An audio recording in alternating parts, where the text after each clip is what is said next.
Hello and welcome to my review of the Logitech G710 Plus. Logitech were nice enough to lend me this for a week or so to take a look at and let everyone know my thoughts on it. And well, here it is. So first up, we'll just take a look at the box. I won't do an unboxing, pretty much pointless. The only thing that really comes in the box is the keyboard itself and some plastic and a useless manual. Yeah, it's alright. I've seen better keyboard boxes around, especially ones where you can actually sort of feel the keys. Makes the keyboard dirty when you get it. It's really big. That's why I'm doing this on my couch. I don't actually have a table big enough to put the box on and show you. So what is this? It's a fully mechanical keyboard. It uses MX Brown switches, and they are genuine cherry switches. Yeah, I've never actually used a mechanical keyboard like for a long period, like longer than probably an hour or so. And I have to say, it's quite nice. The way it feels when you type on it is much nicer than my old Microsoft membrane keyboard. Now, one thing to note though, they advertise this as being 100% mechanical, but it's not. All these switches, all the actual keys themselves are MX Brown switches and they're backlit. But the keys up the top, so your macro keys and everything, are not. They're actually membranes. They're not actually mechanical because when I was playing around with this before I pulled the keycaps off, it sort of felt a bit funny pressing these. They felt really clunky, like different to these. Anyway, so I'll get to those pros and cons later on. Let's just take a quick look at the keyboard. It has full... Oh, where are my notes?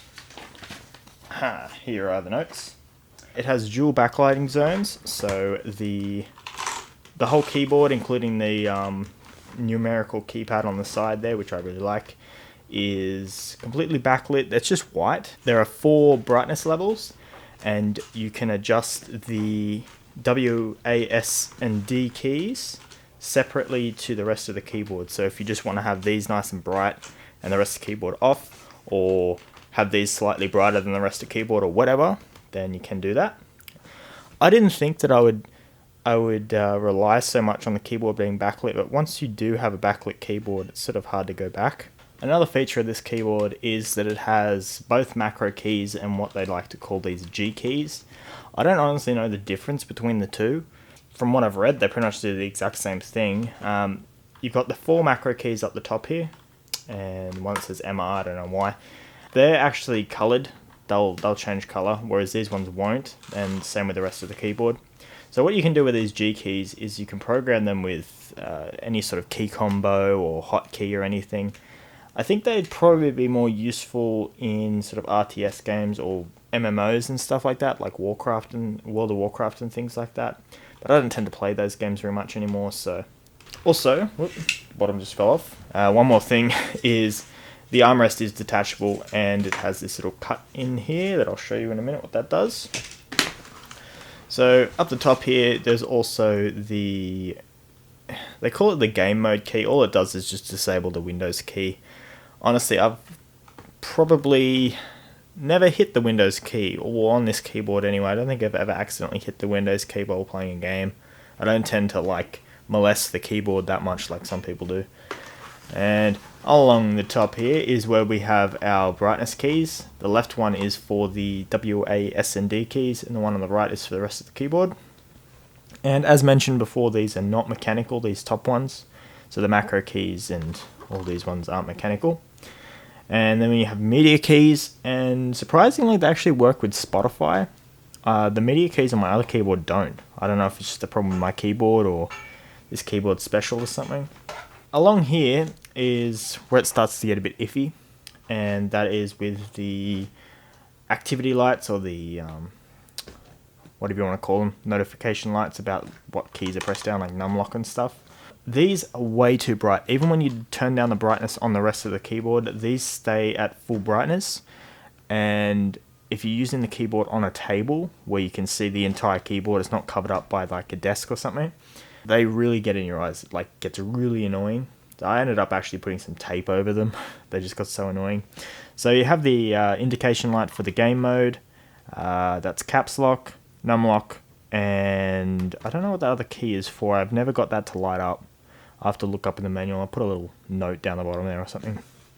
And then it comes to the volume control. I like the fact that it uses a roller like this. It's a infinite roller, so it doesn't have an endpoint. You can roll it forever.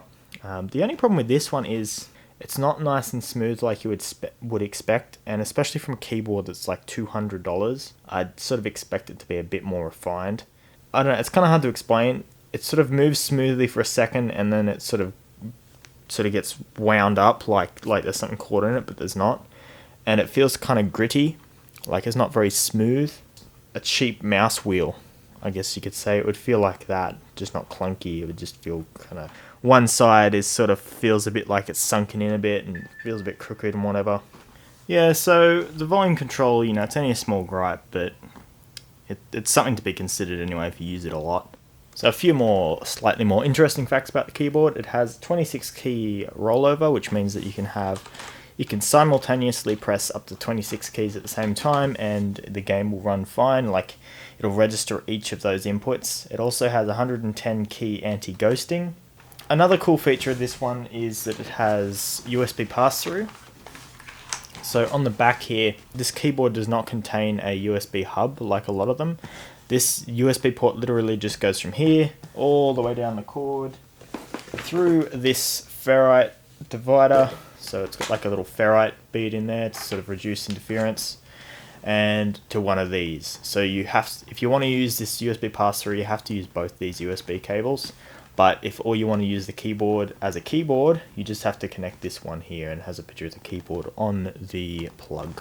Another cool thing is, because it's got this USB port here, a lot of people that use USB headsets, you can run the wires for them through this channeling on the bottom, and then that's what this little notch is for on the front of the armrest. I like keyboards with armrests, so I left this one on, but if you don't, you can easily take it off. It just pops straight in. Try if I can get it in on camera. There we go. It pops straight in, so when you connect up your headphones, so let me just show you. When you connect the headphones, you would plug it in and then run it out the front like that. Like this. So when it's sitting on the bench, or the desk, or whatever, table, it'll look something like this. So that sort of keeps clutter out of your way. You could also plug your mouse into that other USB port on the back of here, the pass-through USB port, if you don't want to have two cables running off your desk. But that's an option as well. Just remember that you can have a lot of extra cable from the mouse sitting there, so unless you're using a wireless mouse. Okay, so I've got a bit of a list here of pros and cons just to finish up the review. So we'll start off with the pros, just start off on a good foot. The keys work every time, meaning that because they're mechanical, on my other sort of membrane keyboard, sometimes the keys wouldn't press because they would get sort of muddy. That does happen to mechanical keys, but very rarely from what I've heard. So using this, if I hit a key, it's always going to register that I'm pressing it, and it won't have any problems. The only problems I've actually had with this, and I'll sort of touch more on this in a second, is hitting the wrong key. That's partly of me and partly the keyboard, and I'll explain that in a minute. The backlight is adjustable, as mentioned before. Another one is there's a color difference between the sort of movement keys, so W, A, S, and D, and the arrow keys. So when you're using it, if you're using it during the day or whatever, it's very easy to sort of position yourself nicely on the keyboard for gaming. Another thing is the W, A, S, and D keys are exactly the same as the rest of the keys on the keyboard. Why am I saying this? Because I've tried out other keyboards in the shop before, mechanical ones, and the W, A, S, and D keys felt different. They were sort of raised a bit. I don't really like that. I do a lot of typing and stuff as well, so I like a nice even keyboard. Sorry, just bumped the mic. I like a nice even keyboard, so I can use this for either typing or gaming, which is a good thing for me. And it's nice and heavy.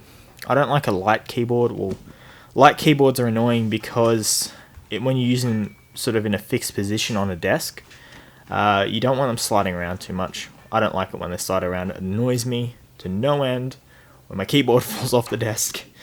Okay, so moving on to the cons. There's a few here, and I hate to be negative, but they have to be brought up. First one is the keys wobble. So I don't know if people like this or not. I don't really like it. It doesn't feel like it's a very strong product. When you press the keys like this, I don't know if you can see that in the video, but they do wobble quite a bit. I don't know if there's any sort of fix for that, but it doesn't feel nice. The status LEDs are too bright. I think I mentioned that before. These LEDs up the top here are way too bright when you're using the keyboard, no matter what the backlight's set to. So the backlight could even be off and they'll still be way too bright and they really get in your eyes. No textile distinction between function keys and normal keys. And what I mean by that is, say I'm playing a game or just typing, I'll be typing like this, blah blah blah blah blah blah, and on my Microsoft keyboard and a few others I've used and the ones I use at work, the caps lock, tab, everything like that, start, even the space bar slightly, it feels different to the rest of the keys. But when you run your hand along here, unless like you're sort of paying attention, but the caps lock is the exact same height and sort of smooth feel and everything to the A key. So I often, when I go to hit A, sometimes I hit caps lock by accident and I start typing in caps and people are like, why are you so angry at me? Wah. It's a little thing. If I was keeping this keyboard, it would be something I would have to get used to. Another con is the volume control, as mentioned before, isn't very smooth. It's very grainy feeling. And lastly, the only real gripe I have with this is the glossy parts are too glossy, if that makes sense. It tends to pick up fingerprints and dust really bad. I just clean this. I've got clean hands and I'm still putting gunk all over it. And especially around the actual keys themselves, that's probably a bad thing. It'd be better to have a glossy bit up the top here or not at all. It doesn't really add too much aesthetic value to the keyboard at all. If they just made it matte black and this gunmetal grey would have looked fine. I don't know why they went glossy, and plus glossy tends to scratch really bad and look like crap in about, I don't know, 6 months. So that's another thing. And lastly, the keys. I'm not a huge fan. I found out from using this keyboard, I'm not a huge fan of MX Browns. A lot of people are. I don't really like them. They're not as clicky as I like.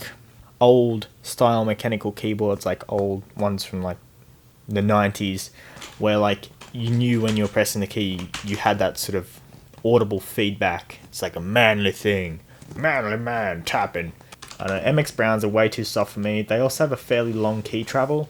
So it takes about halfway down when pressing the key for it to actually come up and register or even make a noise or feel like it's clicking. I do like long key presses on keyboards, but I don't like that there's no real... You can't really feel it when you're typing. I just don't like the feel of it. It's too soft. This would be great in like an office if you don't want to piss off the people you're working with by typing really loud, or if you like typing at 1 in the morning and you live in a dorm or something. But yeah, it's nice and quiet, but that's not for me. Okay, so that's the end of the review. It's a great keyboard. It has some flaws. For the price, it could be a little bit better. It's currently 150 Australian dollars, down from 200. If I was spending $200 on a keyboard, I'd like it to be a bit nicer than this. This seems a bit... It just seems a bit bland for what it is. It feels more like something you would use in an office, in a hardcore office situation, than actually for proper gaming on it. And yeah. Anyway, so if you liked the review, don't forget to thumbs up the video. If you haven't subscribed already, please subscribe. And leave a comment down below if you own this keyboard or any other sort of mechanical keyboard. Leave a comment down below and let me know what you think of yours. If you have any recommendations of other keyboards I should check out, because I'm looking to replace my keyboard. And yeah, until next time, see ya.